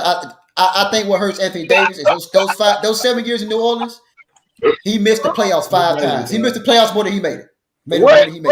What is Dame's case though? Like what? Like what can you name? Like he has he ain't even made the finals, man. I mean, he never even. I mean, he only made it. You know, he only made the conference finals once. And the majority of his career, he being out the first round, the second round, and he got. You see what I'm saying? So, but you know, what can you do? All he does is, you know, and I like Dame Lillard or whatever, you know what I'm saying. But you see, Portland is actually starting, even though they took an L last night to Phoenix and everything. But they, you know, they seem like they're ready to move on without them. I'm just saying, when you talk about Oz English, people don't know Oz English scored the most points in the 80s, y'all, in the comparative NBA, man. More than, come on, he averaged 1,000 points a year. Do you know how hard that is, yo? When you go against good teams, absolutely. I mean, good teams, especially in the East and West, yo, and they just leave them off like, man, nah, man. Look, hey, guess what? Here's what people don't point out. Here's the thing we don't point out. Do you know how many Hall of Fame small forwards that he was going up against in the 80s? Hall of Fame small forwards in the 80s? Hall of Fame. We ain't talking about Hall of Fame are very good. We ain't talking about Hall of very good. We talking about the Hall of Fame. Bird, Julius Erving, James Birdman, Bernard King, Adrian Dantley. Let's see, Dominique Wilkins. That's 6 of them. That's 6. I know there's more. That's 6. That's 6 off the bat. See what I'm saying? So you got a lot of them jokers though, man. Even George Gervin, he played small. He played small forward. He went to the shooting guard, but he played small forward. See what I'm saying? So you know, it's crazy. It's crazy. I just want to know where they find these sports reporters at, because they don't know what they're doing. And I think I feel a lot of it was into their feelings too when they picked this. They was into their feelings, man. Like you got to pick somebody that knows the game, man. And I'm just saying, what I'm hearing is that you have to be kidding me. You gonna disgrace, man. You gonna leave the White Howard out. Multiple defensive players, won a championship. Yeah. Took his team. Come on, we know why that was, though, Jay. Slam dunk contest, yeah. But this is what I'm saying. These people need to be exposed.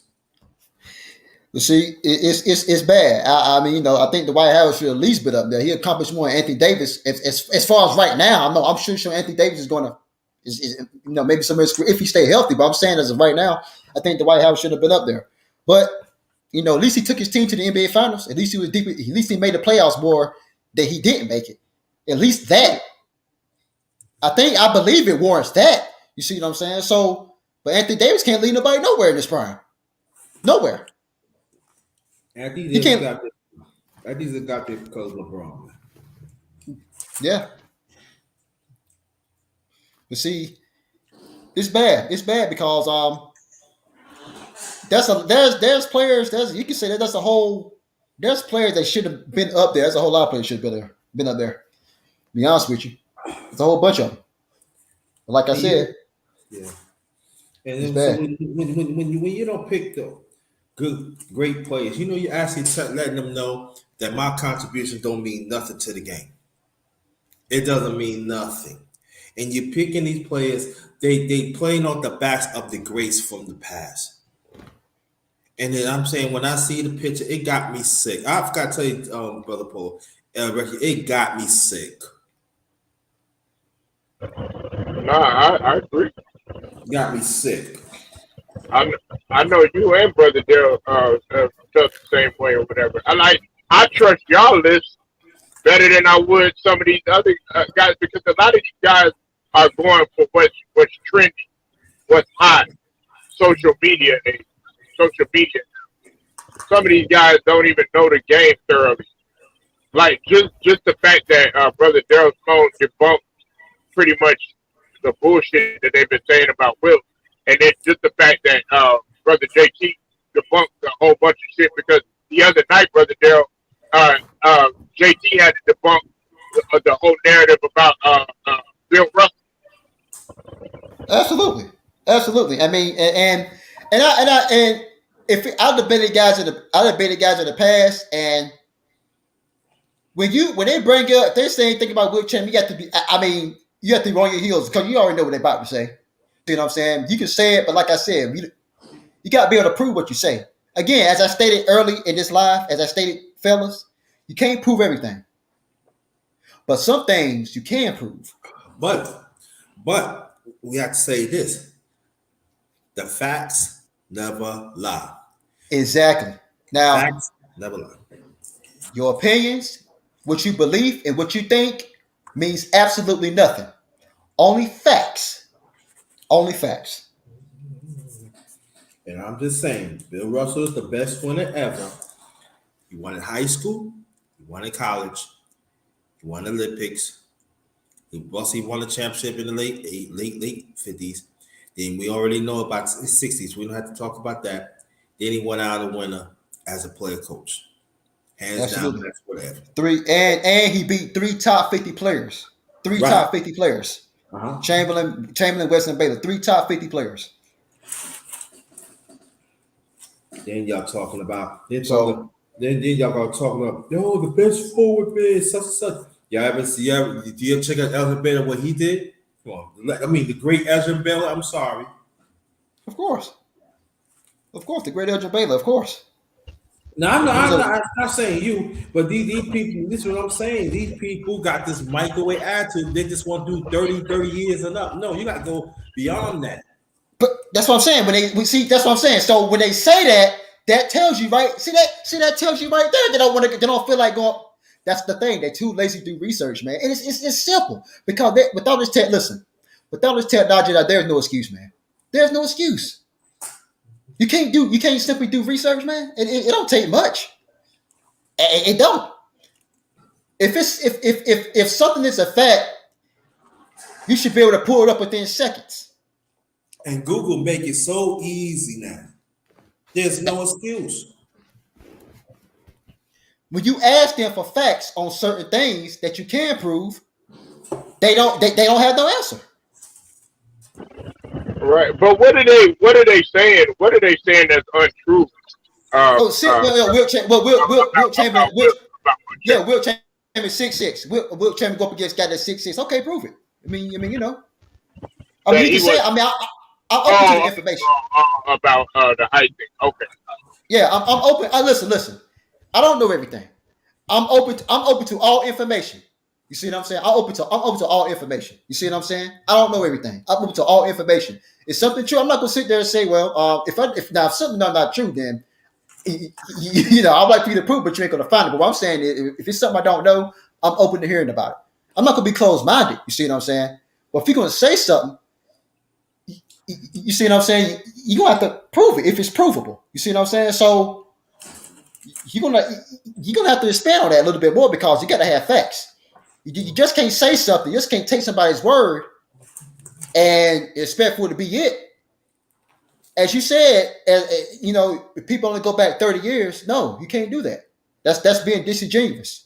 You can't do it. You got to go back as far as it goes, and that goes to 1946, as far as when the league started.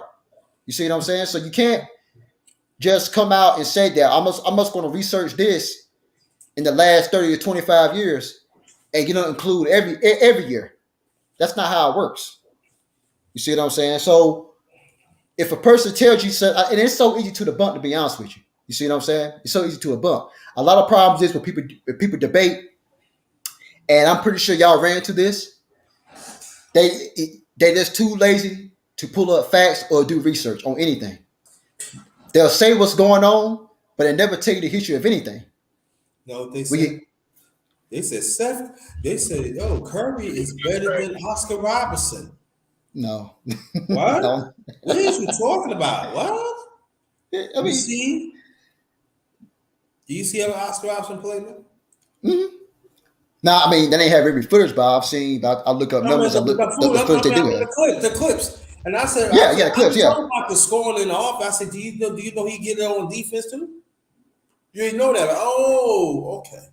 they don't bring up defense. Let me tell you why. But Steph Curry, you never tell you why I don't bring up defense for Steph Curry. Let me tell you why. He don't play defense.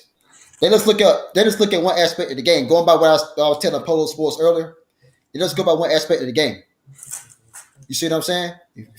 So, how do you, I mean? But see, the thing is, how do people know that certain players are better than certain players? If you debate a guy about something, they would never tell you why they better Yeah. in detail. They just say it. I remember that Oscar Robertson with Chris Webber did an interview with Oscar Robertson, the great one, and he was saying this. He said, "There's a guy grabbed a rebound, set picks, did all that for the team, bust his hump, give him a shot or two, make it feel part of the game, find a sweet spot. That's what you do. You do. You say you just do not just don't pass on the ball. He busts his hump and grab a rebound. You don't give him. Come on, that's not get a person in the game. And you know when he say that, it resonates because it goes to show you that is a true player and a true point guard. And it goes to show again the reminder for me, IQ is very very important. I'm gonna get him in the game because I know he buzz that and he gets to get him shots and stuff. And you know now how many players was willing to do that, willing to say that? I'm talking about point guards. A lot of them ain't, man. I know one of them is Magic. I mean, but to get people involved, there's other players too. Jason Kidd. I mean, there's just to name a few, but Yeah. a lot of guys. I think the true players. Everybody can't make their teammates better. That's not something. Just like you said, it's just not in their DNA, man. Just not how they built. No. You see what I'm saying? Not a knock on them saying they're not great players, but everybody don't have that mentality. But just know one. Yeah. I'm sorry. Go ahead. But just know one thing. Just know one thing, though. Mm-hmm. At the very end, when it's all said and done, a lot of these guys, a lot of them. I'm pretty sure a lot of them wish they would have done otherwise to be the complete package. You see what I'm saying? Because one thing you can't say about Michael Jordan or Wilt Chamberlain or a lot of those guys is that they are one dimensional. Mm-hmm. That's one thing you can't say about them. Mm-hmm. That's one thing you can't say about them. They're one dimensional. And I'm gonna tell you another one that one of the baddest that we never. I mean, not I ain't gonna say us is Rick Barry. Oh yeah, Rick Barry. I think he's the Yeah. original point forward. I think he's the original point forward. Oh yeah. Yeah, could do it all, bro. Let me tell the people from my could do it all, both sides of the ball, not one side, both sides. Exactly. Listen, Rick Barry. I say, Rick Barry. What? Man, Hey, look, I had one dude one day say he said they said Carmelo Anthony's better than Rick Barry. I said you got to be smoking, man. What was that again? What? One guy said Carmelo Anthony's better than Rick Barry. I'm like, man, you got to be kidding me. I love Carmelo, but not. I love listen. I'm originally from New York. I rep New York teams, but I know from Melo's a great. But No. Come on, man. You smoking now? I don't know. I said, come on. I don't know I'm what like, weed. Somebody put some in your weed. No. Don't get me wrong. Cabela's a great. Don't get me wrong, but he ain't Rick Barry. Oh yeah, he is. He no Rick Barry. Rick Barry do it both ends. I said, name one thing that Carmelo Anthony do. You couldn't name it. Now, one thing he couldn't name. Yeah, Say it again. I said, of the offense, yeah. Offense, he's a but better than Rick Barry, no. People gotta that's facts, JT. That's facts, Brother Sloan, because people gotta understand where they were shooting from. And they didn't even have no 3-point line. None. And these guys were shooting shooting Mm-mm. without no 3-point line. If they'd have counted three when Rick Barry and Jerry West and them are playing, man, in right. the early days, Yeah. That's what I'm saying. Like the NBA players back then, they didn't play in the NBA. Picture they would have had a three point back then in the '60s, yo. We wouldn't even discuss. And that's and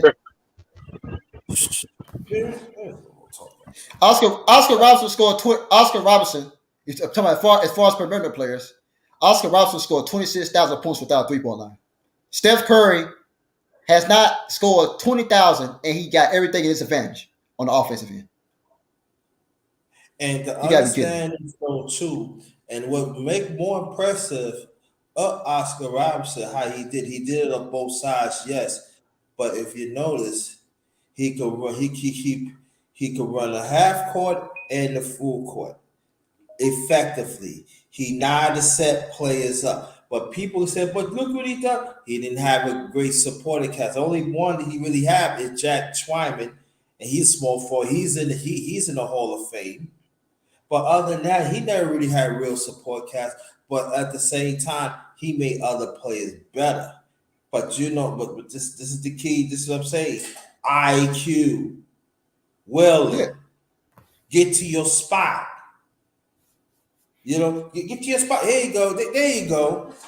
I told people like this. Look at the 71 Bucks. And I'm talking about this towards the end of his career. Look how he was setting up, look how he was making Kareem look like a star. I mean not look like a star, but I'm just talking about making it easy. Get down there, bro. Get down there. There you go. yeah, I yeah, make it easy. absolutely.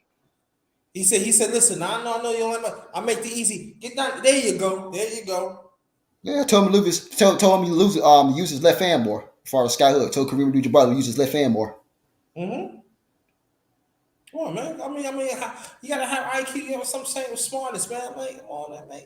You know, so when people talk about that, sometimes that's why I'm glad I'm talking about your brothers because when these other people play, Brother Paul, tell you, I don't say nothing. I don't want to say nothing. They not on the level, man. They not on the level, man. If I tell people all the time, do your history. If you don't know history, you can't talk to me. Exactly, and that's the thing. That this is how people. I'm gonna say this. This is how people get affected by. Julius Erving said it best. He told Stephen A. Smith and Skip Bayless this. It was on ESPN First Take. He was in Connecticut. They only show stuff from the '90s on now. He said the generations that come after us and come after them is going to be affected by it because nobody don't want to tell them the history of anything, and that's when a lot of things is going to go bad for an average NBA fan. Because a lot of stuff, they ain't going to want to bother looking up the history because I don't think it's important. They always count 1979, 1980. Why? Because of the 3-point line. Mm-hmm. But that makes no sense because basketball been around. Basketball been around before 1946. I'm talking about when the league, when the NBA was first. We started with 46. Yeah. 1946. Yeah. 1946. Thank you. My fault. Since 1946, they don't want to go deep into it. When you talk about basketball, you got to go deep into it. You just can't say one. Exactly, Darren. And go more on your point though too. Now I'm going to talk about our people too. Like the Knicks got was the first black Sweetwater Clifton. The others back in 1950. Y'all didn't know that, right? Because the NBA back then was all white. Yeah, the NBA had. I think the NBA started having a lot of blackbirds since the mid or late 50s. It's virtually been the black league. It was towards mid 50s. But I Yeah. think I believe Sweetwater Clifton was the first on the Knicks, but don't quote me on that. You have to look it. I gotta look it up again. But I know he's one of the first. We talking about mid 50s, y'all. So we think of from 1940. Think about y'all. The league started in 1946 towards the mid 50s. That's almost 8 years when they finally let a black person play. Understand the social content back then. I want y'all to ponder on that in the clouds. Yeah. Almost 8 years. They said, okay, we're gonna let a black person play. Sweetwater Clifton and others. Yep. And they couldn't ride, they couldn't sleep with the team. They had to sleep somewhere else. or find a way and join back the team. The history, y'all. It's crazy. It's crazy. And the Boston Celtics was the first team to start like three or four black players, black players, I believe. Yeah, The Boston Celtics. Yeah, I believe so. Yeah. Also, both Celtics created the six man. Why I think I forgot his first John Havlicek. John Havlicek. Oh, Frank Ramsey. Yeah, Frank Ramsey. Yeah, Frank Ramsey was the first, but Hondo, he took it to the next level. There's no doubt, man. There's no doubt. He took it to the next level. Yeah. But yeah, man, that's what. But a lot of generations gonna be affected by this, man, because they only tell them only like certain years. They only go by certain years of the NBA, 79 to 80. But they never talk about further back then. You see what I'm saying? So, which is bad because you're decreasing their knowledge for the next generation. That's what they're doing. And you know what's going to happen to me, you, DJ, Brother Paul, and others. You know they're gonna say they're gonna like, oh man, we know. Okay, we ain't gonna say nothing at all. Well, you know, well, you say you don't want our knowledge, right?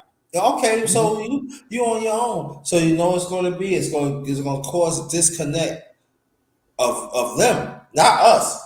It's going to cause a disconnect because we know what we're talking about. No, you said y'all know it also. You want to go ahead. I didn't know about it. Yo.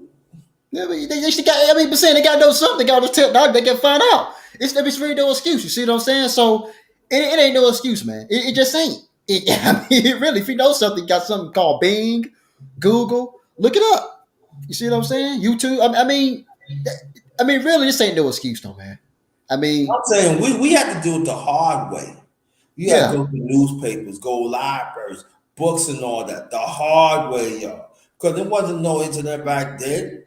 It wasn't nothing. You watch TV. You gotta ask players, like ask people who played with them against them and all that, man. And you know, back then it wasn't a lot of information, but you gotta dig it up. That's why we talk like this, because we dig it up. We respect the elders. Y'all don't want to respect the elders. Exactly.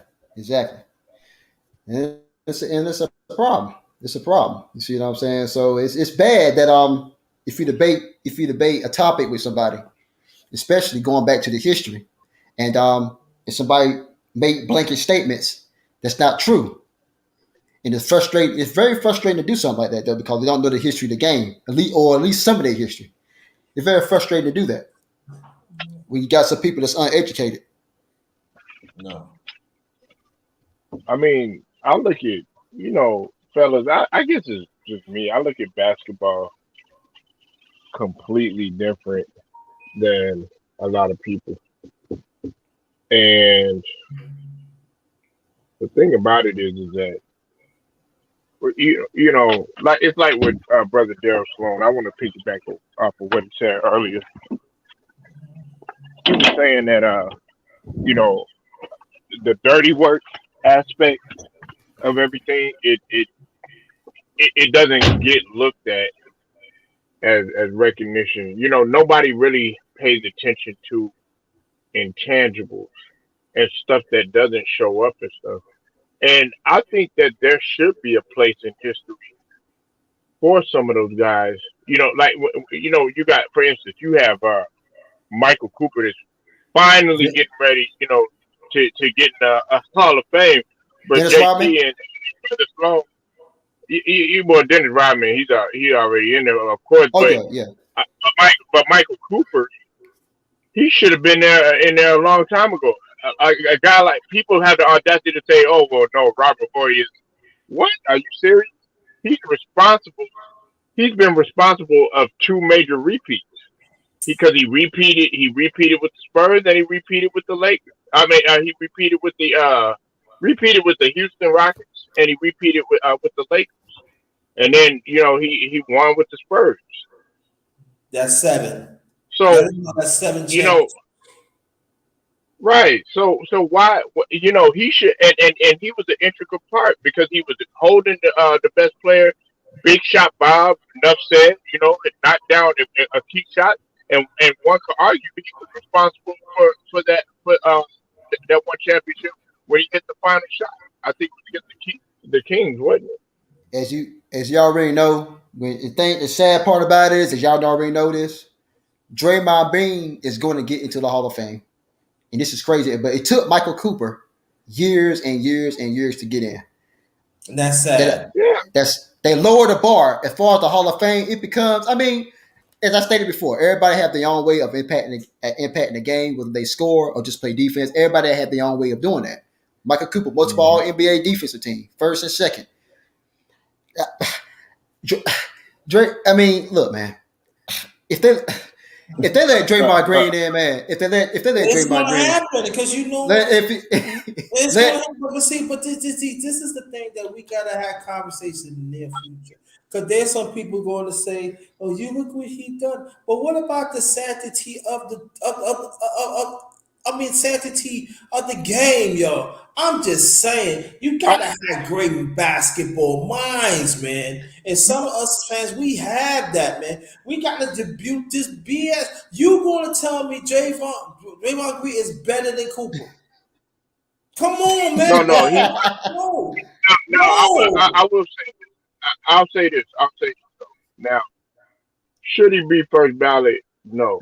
And should he get in before Michael Cooper? No. However, Draymond Green, he's not what you call right offhand a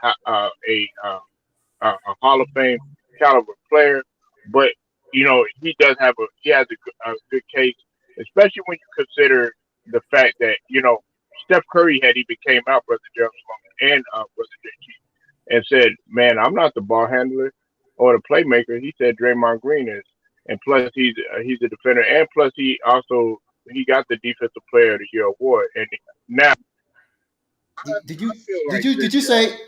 y'all. You, One could argue that he's a leader. He was just as much as a leader on that squad too as well. You know what I'm saying? Him and Clay Thompson were the best defenders on that team. But nah, he shouldn't get in there before a guy like Coop, because people got to exactly? understand that Coop was so athletic, and he was a Swiss Army, like a Swiss Army knife. Now, I think the only edge that he probably had on Coop is that he handled the rock just a little bit more. But other than that, nah, he shouldn't get in there before Coop. There was And when I take my personal feelings out of Draymond Green, because do I like some of the stuff he did with KD and all that other stuff? No, absolutely not. Do I like the stuff that he said about LeBron and all that other stuff? No. But in terms of his leadership and everything like that, and what he brings to the table, you could call him triple single, all that other stuff. But at the end of the day, look at Golden State now. They're slumping in terms of their defense, and now what's it called is taking them as number one. Matter of fact, Memphis is doing a better job defensive efficiency right now than them. you remember what Draymond Green said, um, Polo, about he could average 20 points if he was on a bad team. You remember that? Yeah, yeah, Okay, okay. And what did he do that year that Steph Curry broke his wrist and Klay Thompson was out? What did he do? That was a lottery team, right? yeah. He didn't. No, you're right. He didn't. But see that. But I see, mean, he should I have said. I never said that he was. I mean, I don't Yeah, know. I never. I'm not I, saying, like, in terms of. You said I'm sorry. what? I mean, no, what I'm saying is this is by his own admission. No. I'm not saying you said this. I'm not saying you thought this. What I'm saying is, listen, the man came out and said if he was on a bad team, and he was on. Well, if Klay Thompson got hurt and Klay Thompson got hurt, Steph Curry got hurt. Steph Curry was out for a lot of late season, like 60-some game because of his wrist. But what I'm saying is, he personally came out and said if he was on a bad team, he could average 20. You see what I'm saying? And we all seen what happened with that. That didn't happen. What I'm saying is Yeah. this. Now, I Go ahead. I know I know I want to say that everybody said that he had faked his injury and all that other stuff. I'm not gonna get into all that, just so that he could sit out and everything and not have to do it. Now, he did take a lot of hit for that. However, in my opinion, though, brother Sloan and JT, now last year I kind of felt like he shouldn't have. been on the first team defense.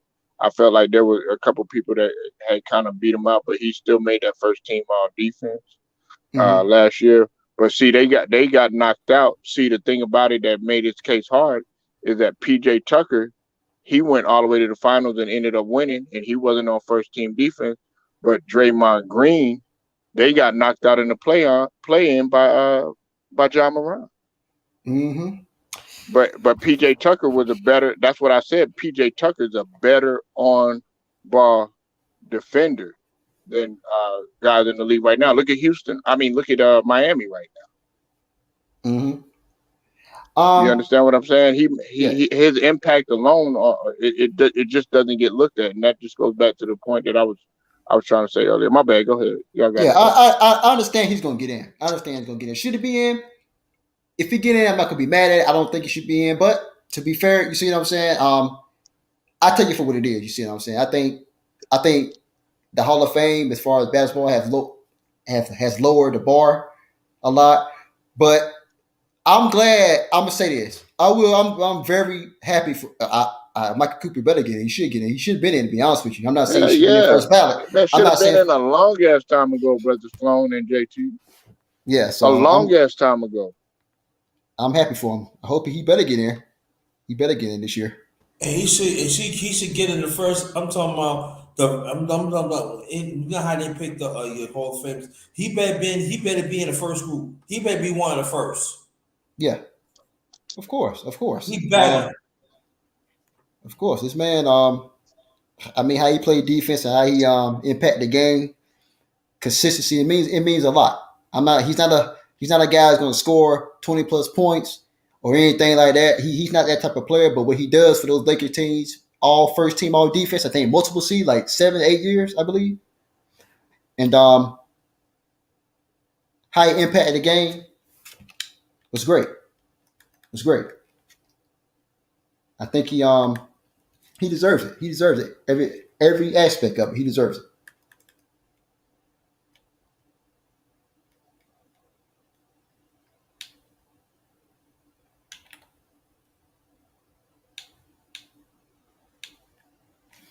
Hello.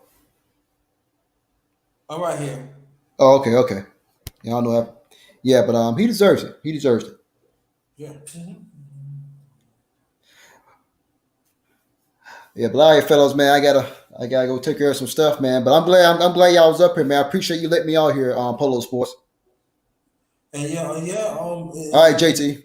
Yeah, man. Join my. If you want to, you join my channel. It's number one grinder, real talk.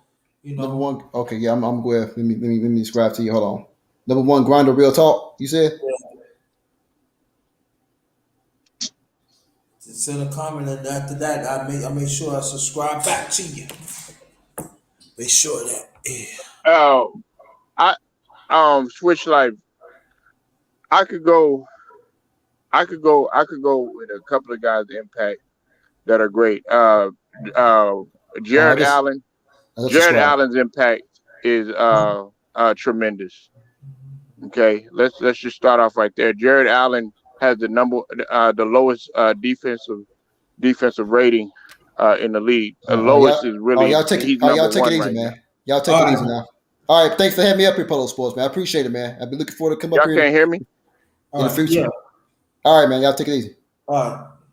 All right. Can y'all hear me? Yes, I can hear you. Oh, okay. I can hear you. Um. Whew, anyway. Um. Yeah, specifically for the Warriors. Yeah. Well. Yeah. I mean, but see, Clay Thompson to me is a better on ball defender. I mean, you won't see that right now. You know what I'm saying? But because of his injury and everything. But Clay Thompson and him were holding the best players every night. But if I had to go with the perimeter defense, of course it's Clay Thompson. And Clay Thompson's a underrated rebounder too as well. But in terms of the playmaking and everything, Draymond Green, he's got the edge. He was the primary ball handler lots of times or whatever. And look, man, I don't like a lot of people that they'll try to, ride that wave about, not liking Draymond and all this other stuff. I don't like some of the stuff he did. You know what I'm saying? But I can't sit up here and deny, that he's an intricate part of those championships. You know what I'm saying? Like, in terms of defense, playmaking, you know what I'm saying? Reads and all that other stuff. Is he gonna get you a triple double and all this other stuff every single night? Nah. Does he have a triple single? Yeah, he might. But there's a lot of players that would like that. I mean, Michael Cooper. You know what I'm saying? He was kind of like that, but his intangibles was off the chart.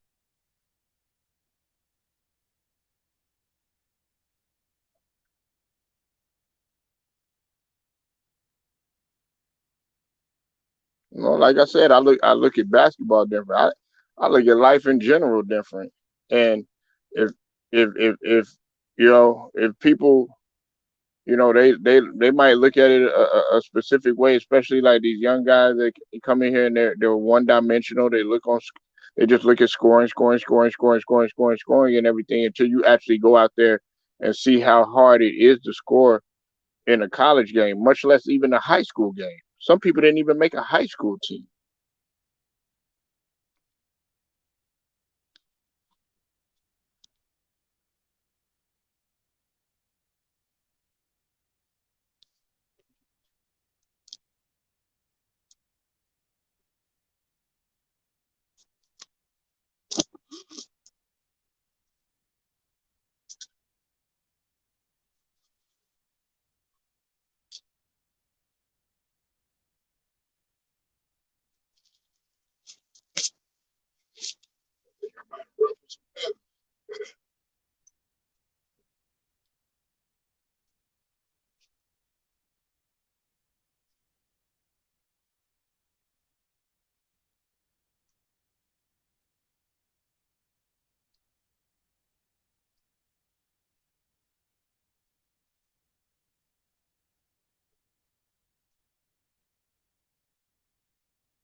What's up with it, JT? No, I don't do that quiet shit, man. Come on.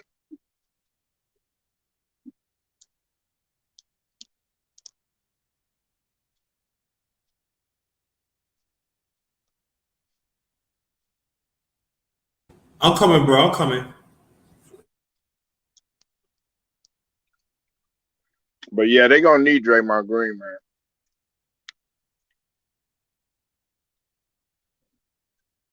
They gonna need Draymond Green. They definitely gonna need Wiseman too. They need that.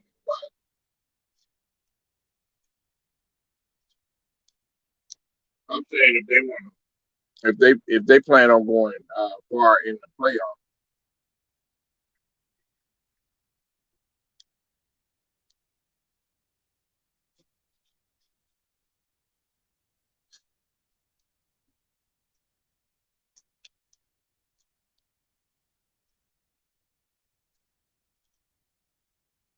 you got the brother JT. Go ahead and shut it down. I appreciate everybody pulling up.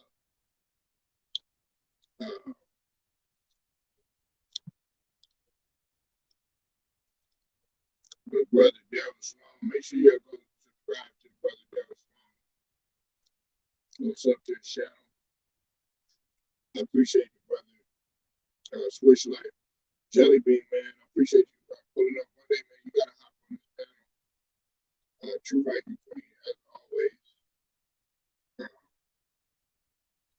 Theo, appreciate you pulling up too. And everybody else, man, that was listening, man. Make sure y'all like the video, share, and subscribe. Hit the notifications so that you will be notified to the man, Polo Sports.